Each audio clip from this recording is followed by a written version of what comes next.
ఫస్ట్న వచ్చిన దాన్ని బట్టి కూడా మనం ఒక్కసారి చూస్తే సుప్రీంకోర్టు చాలా క్లారిటీగా కూడా చెప్పింది.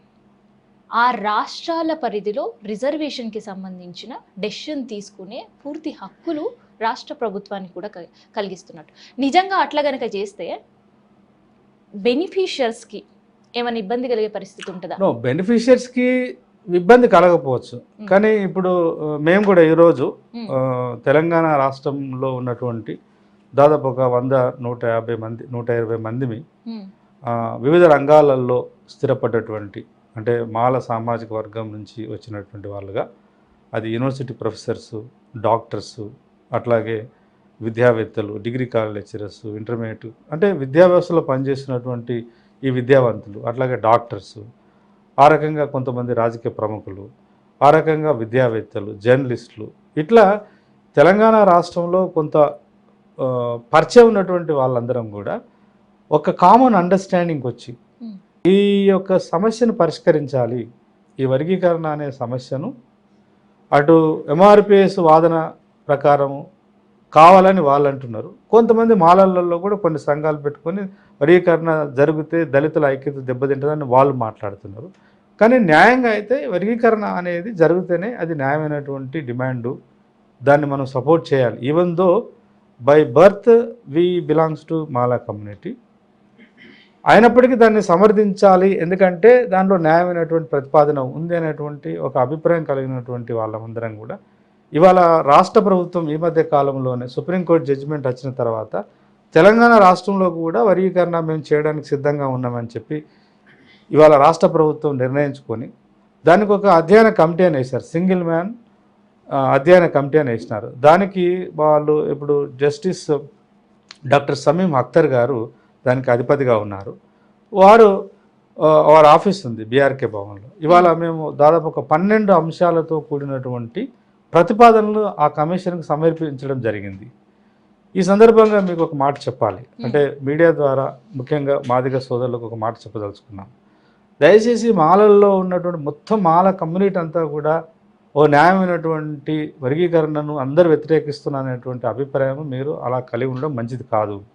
ఎందుకంటే 94 నుంచి ఈ ఉద్యమం ప్రారంభమైనప్పటి నుంచి ఎంఆర్పిఎస్ ఉద్యమం ప్రారంభమైన అంచెలంచెలు ఎదుగుతున్న క్రమంలో బుద్ధిజీవులుగా ఉన్నటువంటి మాలల్లో ఎదిగొచ్చిన విద్యావేత్తలు, కవులు, కళాకారులు, రాజకీయ నాయకులు అందరూ సపోర్ట్ చేస్తున్నారు.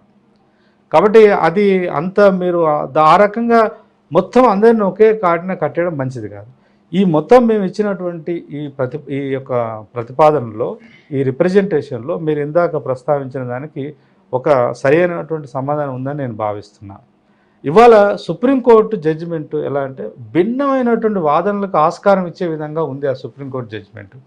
ఉదాహరణకు నేను ఇందాక ప్రస్తావించినట్టు షెడ్యూల్ కులాలకు లేదా షెడ్యూల్ ట్రైబులకు సంబంధించినటువంటి ఏ చట్ట నిర్మాణం అయినా, ఏ చట్టం తేవాలన్నా కూడా ప్రధానంగా రిజర్వేషన్ల వంటి సమస్య కావచ్చు, లేదా ఎస్సీ ఎస్టీ అట్రాసిటీ యాక్ట్ సంబంధించిన అంశం కావచ్చు, ఇంకా ఏ ఇతర మేజర్ చట్టం తీసుకురావాలనుకున్నా ఆర్టికల్ 341 ప్రకారము కేంద్ర స్థాయిలో, దేశ స్థాయిలో సరైనటువంటి ఏహేతుబద్ధమైనటువంటి చర్చ జరిగి పార్లమెంటులో అక్కడ దేశానికి వర్తించేటువంటి ఒక ఉమ్మడి చట్టం నిర్మాణం కావాలి. ఆ ఉమ్మడి చట్టం నిర్మాణం కావాలని స్పష్టంగా ఆర్టికల్ 341లో ఉంది. ముఖ్యంగా డాక్టర్ బాబాసాహెబ్ అంబేద్కర్ గారు ఆర్టికల్ 341 కంటే ముందు భారత రాజ్యాంగ రచన జరుగుతున్నప్పుడు, అప్పుడు డాక్టర్ అంబేద్కర్ గారు రాజ్యాంగ ముసాయిదా కమిటీకి చైర్మన్గా ఉండే. ఎస్సీలు అనే వారిని ఎలా గుర్తించాలనే ప్రశ్న వచ్చినప్పుడు, దాని విధి విధానాలు రూపొందిస్తున్నప్పుడు ఆ ముసాయిదాలో 300A 300B అనేటువంటి ఆర్టికల్స్ అవి తర్వాత క్రమంలో మనకు రాజ్యాంగం అమల్లోకి వచ్చిన తర్వాత ఆర్టికల్ 341 కింద కన్వర్ట్ అయింది. ఆ చర్చ సందర్భంగా వారు అనేక విషయాలు అంటే చాలా దూరదృష్టితో ఆలోచించి అభిప్రాయాలు చెప్పడమే కాకుండా ఆనాడు ఉన్న సభ్యులందరినీ కూడా కన్విన్స్ చేయగలిగినారు. ప్రధానంగా వారు తీసుకొచ్చినటువంటి చర్చ ఏంటంటే, ఒకటి దేశవ్యాప్తంగా దాదాపు 1200 కమ్యూనిటీస్ అంటరాని కులానికి గురవుతున్న వాళ్ళు ఉన్నారు. ఈ 1200 అంటరాని సమూహాలను గుర్తించే ప్రక్రియ ఎలా జరగాలనేది ప్రధానమైనటువంటి ప్రశ్న, ఫస్ట్ ప్రశ్న. దానికి వారు ఇచ్చిన సొల్యూషన్ ఏంటంటే, దేశవ్యాప్తంగా ఉన్నటువంటి అంటరానితనానికి గురవుతున్న కులాలన్నింటినీ కేంద్ర ప్రభుత్వం లేదా పార్లమెంటే గుర్తించడం సాధ్యం కాదు కాబట్టి ఆయా రాష్ట్ర ప్రభుత్వాలకు గుర్తించేటువంటి అవకాశం రాష్ట్ర ప్రభుత్వాలకు ఇచ్చి గుర్తించిన తర్వాత వాటిని ఈ షెడ్యూళ్ళల్లో ఈ జాబితాలలో చేర్చడం అనేటువంటిది రాష్ట్రపతికి అవకాశం ఇచ్చి, కానీ దాంట్లో మార్పులు చేర్పులు దానికి సంబంధించినటువంటి ఏ మార్పు చేసినా ఏ రకమైనటువంటి చట్టం చేసినా దాన్ని మాత్రం పార్లమెంట్లో చర్చ చేసి జాతీయ స్థాయిలో అన్ని దేశానికి అంతా వర్తించేటువంటి ఒక చట్టం తీసుకురావాలనేది దాని యొక్క సారాంశం. ఇవాళ 2000 కాలంలో తీసుకొచ్చినటువంటి చంద్రబాబు నాయుడు ప్రభుత్వంలో తీసుకొచ్చినటువంటి చట్టం కానీ ఇవాళ సుప్రీంకోర్టు ఇచ్చిన జడ్జిమెంట్ కూడా మళ్ళీ ఆర్టికల్ 341 పక్కన పెట్టి జడ్జిమెంట్ ఇచ్చారు. అంటే సుప్రీంకోర్టు ఇచ్చిన జడ్జిమెంట్లో కూడా సుప్రీంకోర్టు నిజంగానే న్యాయం జరగాలి, ఈ ఉన్నటువంటి అన్ని సమూహాలకు అవకాశాలు అందరికీ రావాలి అనేది ఒక సహజన్యాయ సూత్రం, ఒక ప్రజాస్వామికమైనటువంటి సూత్రం, అది ఒక ప్రజాస్వామికమైన డిమాండ్, సహజన్యాయ సూత్రం. దానిలో చాలా న్యాయం ఉంది, ధర్మం ఉంది, ఎవ్వరు కాదనకూడదు. కానీ సుప్రీంకోర్టు చేసినటువంటి ఒక పొరపాటు అంటమా లేదంటే సుప్రీంకోర్టు ఇంకా కొంచెం విస్తృతంగా దాన్ని అధ్యయనం చేసి ఉంటే బాగుండనేది నా యొక్క అభిప్రాయం. రాష్ట్ర ప్రభుత్వాలకు ఇచ్చేటువంటి అవకాశం కాకుండా రాష్ట్ర ప్రభుత్వాలకు అవకాశం ఇవ్వడం ద్వారా రేపు మళ్ళీ ఎవరైనా కోర్టుకు వెళ్తే అది కొట్టుకుపోతుంది. కాబట్టి ఆర్టికల్ 341కి ఇప్పుడు ఉన్నటువంటి క్లాజ్ 1 క్లాజ్ 2కు అదనంగా ఆర్టికల్ 341 కనుక రాజ్యాంగ సవరణ చేసి పార్లమెంట్లో చర్చ చేసి సవరణ చేసి దానికి ఇంకొక క్లాజ్ చేర్చి ఆ ఆర్టికల్ 341 క్లాజ్ 3 ద్వారా రాష్ట్ర ప్రభుత్వాలు ఒకవేళ వాళ్ళ రాష్ట్రాలలో కేటాయించబడ్డటువంటి 15% రిజర్వేషన్లు అక్కడ ఉన్నటువంటి దళిత సమూహాలలో కొన్ని ఇంకా చాలా వెనుకబడి ఉన్నాయంటే వాళ్ళకి అవకాశాలు కల్పించుకునేటువంటి చట్టాలు చేసుకునే అవకాశం ఉందని అక్కడ దాన్ని సవరించి ఇక్కడ అవకాశం ఇస్తే అది చట్టం నిలబడుతుంది. అలా ఇవాళ సుప్రీంకోర్టు దాన్ని పక్కన పెట్టి అలా పక్కన పెట్టడంలో కొన్ని ఉద్దేశాలు ఏంటంటే కేంద్రంలో ఉన్నటువంటి బీజేపీ ప్రభుత్వానికి ఏ రకమైనటువంటి రాజకీయ ఇబ్బందులు లేకుండా సుప్రీంకోర్టు బైపాస్ అయి జడ్జిమెంట్ ఇచ్చిందనేటువంటి ఒక వాదన కూడా బలంగా సభ్య సమాజంలో చర్చలో ఉన్నమాట వాస్తవం. కాబట్టి ఇవాళ మేము ప్రతిపాదించినటువంటి ఈ ప్రతిపాదనలో మొట్టమొదటి ప్రతిపాదన ఏంటంటే జడ్జిమెంటు విషయంలో ఈ విషయం వరకు మేము జడ్జిమెంట్ని వ్యతిరేకిస్తున్నాం. తాత్కాలికంగా ఎస్సీలకు కేటాయించబడ్డటువంటి 15% రిజర్వేషన్ని పునఃపంపిణీ చేయడానికి రాష్ట్ర ప్రభుత్వాలు పంపిణీ చేయవచ్చు, చేస్తే ఎవరి అవకాశాలు వాళ్ళకు రావచ్చు. కానీ మా భయం ఏంటనంటే ఇవాళ రాష్ట్ర ప్రభుత్వాలు రాష్ట్రాల్లో మనుగడలో ఉన్నటువంటి రాజకీయ పార్టీలు వాళ్ళ రాజకీయ అవసరాల కోసం రేపు ఈ చట్టాన్ని అవకాశాన్ని వాళ్ళు దుర్వినియోగం చేసే అవకాశం ఉంటుంది.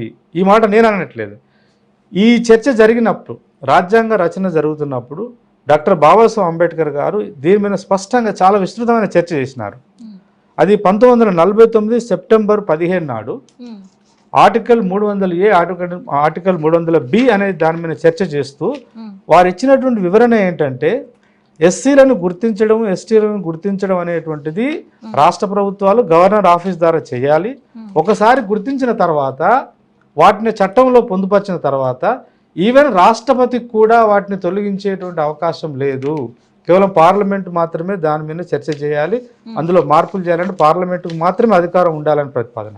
రెండో ప్రతిపాదన లేదా దురదృష్టి ఏంటంటే ఒకవేళ రాష్ట్ర ప్రభుత్వాలకు ఇస్తే ఏంది నష్టము, ఏమి దానివల్ల వచ్చే సమస్య ఏంది అని చాలామంది సభ్యులు అడిగితే అంబేద్కర్ గారు చెప్పిన మాట ఏదైతే ఉందో వారు ఏమన్నారంటే భారతదేశంలో మనము పార్లమెంటరీ ప్రజాస్వామ్య వ్యవస్థను అవలంబిస్తున్నాము. ఈ పార్లమెంటరీ ప్రజాస్వామ్య వ్యవస్థే కాకుండా మన దగ్గర బహుళ పార్టీ విధానం ఉంది. ఒక పార్టీ 2 పార్టీలు లేవు.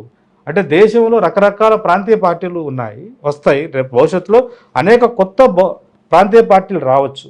వచ్చినప్పుడు వాళ్ళు అధికారంలో రావడం కోసము ఈ 15% ఉన్నటువంటి ఈ షెడ్యూల్ కులాల్లో ఉన్నటువంటి ఎదిగొచ్చిన సమూహాలు ఒకవేళ ఆ పార్టీలకు వ్యతిరేకంగా వాళ్ళు కూడా రాజ్యాధికారంలో మా భాగస్వామ్యం కావాలని రాజకీయ అస్తిత్వం కోసం కొట్లాడినప్పుడు కావచ్చు, లేదా ఆయా పార్టీల యొక్క మనోభావాలకు వ్యతిరేకంగా పనిచేసినప్పుడు అసలు మొత్తం వీళ్ళని దళితులని ఆ లిస్టులోంచి తీసేసేటువంటి పని కూడా చేయవచ్చు, లేదా వాళ్ళ మధ్య అనైక్యతను పెంపొందించేటువంటి చట్టాలు కూడా నిర్మాణం చేయవచ్చు. ఆ ప్రమాదం ఉంది. కాబట్టి ఏదైనా దీనికి సంబంధించిన ఏదైనా అంశం ఉంటే ఉమ్మడిగా జాతీయ స్థాయిలో దాని మీద చర్చ జరిగి దేశవ్యాప్తంగా ఉన్నటువంటి అందరి దళితులకు కామన్ లా కామన్గా వచ్చేటువంటి న్యాయాన్ని ఒక చట్టాన్ని తీసుకురావాలని ఆ రోజు వాళ్ళు చెప్పడం జరిగింది. డాక్టర్ బాబాసాహెబ్ అంబేద్కరే కాదు, మీ ద్వారా ఇంకొక విషయం కూడా చెప్పదలుచుకున్నా. అదే సందర్భంగా రాజ్యాంగ సభలో సభ్యుడిగా ఉన్నటువంటి విఐ మునుస్వామి పిల్లయ్య గారు కూడా ఈ అంబేద్కర్ పెట్టినటువంటి ప్రతిపాదనని ఆయన సపోర్ట్ చేస్తూ ఆయన అన్నటువంటి మాట నేను చెప్తాను. ఆయన ఏమన్నాడు, సార్ షెడ్యూల్ కులాలు ఎవరనే విషయాన్ని బాబాసాహెబ్ అంబేద్కర్ చాలా స్పష్టంగా వివరించినందుకు వారికి కృతజ్ఞతలు. వారు పెట్టినటువంటి ప్రతిపాదన చాలా న్యాయమైనది, తర్వాత దూరదృష్టి కలిగినటువంటిది. ఎందుకనంటే ఇప్పటికే ఈ చట్టం నిర్మాణం రాకముందుకే ఆయా రాష్ట్రాలలో ప్రావిన్సెస్ అనే పదం వాడినప్పుడు, ప్రావిన్సెస్ అంటే ఇప్పుడు మన రాష్ట్ర ప్రభుత్వాల్లాగా, అలా ఆయా రాష్ట్రాలలో స్వాతంత్రం రాకముందుకే అప్పటికే కొంత దళితులలో కొంతమంది ఎదిగొచ్చిన వాళ్ళు సొంతగా ఎదుగుతూ ఆ రాష్ట్రాలలో ఉన్నటువంటి ఆధిపత్య సమూహాలకు వ్యతిరేకంగా ఉద్యమాలు నిర్మిస్తున్నప్పుడు ఆ పార్టీలకు నాయకత్వం వహించినటువంటి వాళ్ళు దళితుల పట్ల వివక్ష చూస్తున్నారు. వివక్ష చూపించడం కాకుండా రాజకీయంగా అణిచివేస్తున్నారు. ఒక వ్యక్తి ఎవరైనా తిరుగుబాటు, ఫర్ ఎగ్జాంపుల్ ఒక దళితుడు తిరుగుబాటు చేసినాడు, ఒక మాలనో ఒక మాదిగనో ఒక పార్టీకి వ్యతిరేకంగా పెద్ద ఉద్యమం నిర్మాణం చేస్తున్నాడు. కాబట్టి ఆ వ్యక్తిని మాత్రమే వాళ్ళు టార్గెట్ చేయరు, ఆ వ్యక్తి పుట్టిన కులాన్ని కూడా టార్గెట్ చేసే ప్రమాదం ఉంది. కాబట్టి ఏదైనా ఎస్సీలకు లేదా ఎస్టీలకు సంబంధించినటువంటి చట్ట నిర్మాణం కనుక చేయవలసి వస్తే, ఏదైనా ఇబ్బందులు వస్తే ఆ ఇబ్బందులను రాబోయే కాలంలో వచ్చేటువంటి ఏ రకమైనటువంటి ఇబ్బంది వచ్చినా దాని పరిష్కార మార్గము జాతీయ స్థాయిలో ఉండడం మంచిదనేది వారిద్దరూ రాజ్యాంగ రచన సందర్భంగా వ్యక్తీకరించినటువంటి అభిప్రాయం. మాకున్న భయం కూడా అదే. నాలాంటి వాళ్ళకున్న భయం ఏంటంటే, ఇవాళ తాత్కాలికంగా ప్రభుత్వాలు మేము న్యాయం చేస్తాయి అనవచ్చు, న్యాయం కూడా చేయవచ్చు, కానీ రేపు భవిష్యత్తులో అదే చట్టాన్ని అదే తీర్పును కనుక వాళ్ళు ఒక రాజకీయ అవకాశంగా పావుగా వాడుకుంటే మొత్తం దళితులలో ఎదిగొస్తున్నటువంటి ఈ రాజకీయ చైతన్యాన్ని కూడా అణిచివేసే ఆస్కారం ఉంటుంది. కాబట్టి మేమేమంటున్నాం అంటే, సుప్రీంకోర్టు ఇచ్చిన జడ్జిమెంటులో ఆర్టికల్ 341 వాళ్ళు విస్మరించడం అనే దానికి మేము వ్యతిరేకం. ఇప్పటికైనా కేంద్ర ప్రభుత్వము స్పందించి దీన్ని జాతీయ స్థాయిలో ఒక చట్టాన్ని చేసి ఆ చట్టం ద్వారా ఆయా రాష్ట్ర ప్రభుత్వాలు దానికి అనుగుణంగా చట్టాలు చేస్తే అది న్యాయంగా ఉంటుంది, తర్వాత శాస్త్రీయంగా ఉంటుంది, ప్రధానంగా చట్టబద్ధంగా ఎవరు కూడా మళ్ళీ కోర్టుకు పోవడానికి ఆస్కారం లేకుండా ఉంటుంది అనేటువంటిది మా యొక్క ఫస్ట్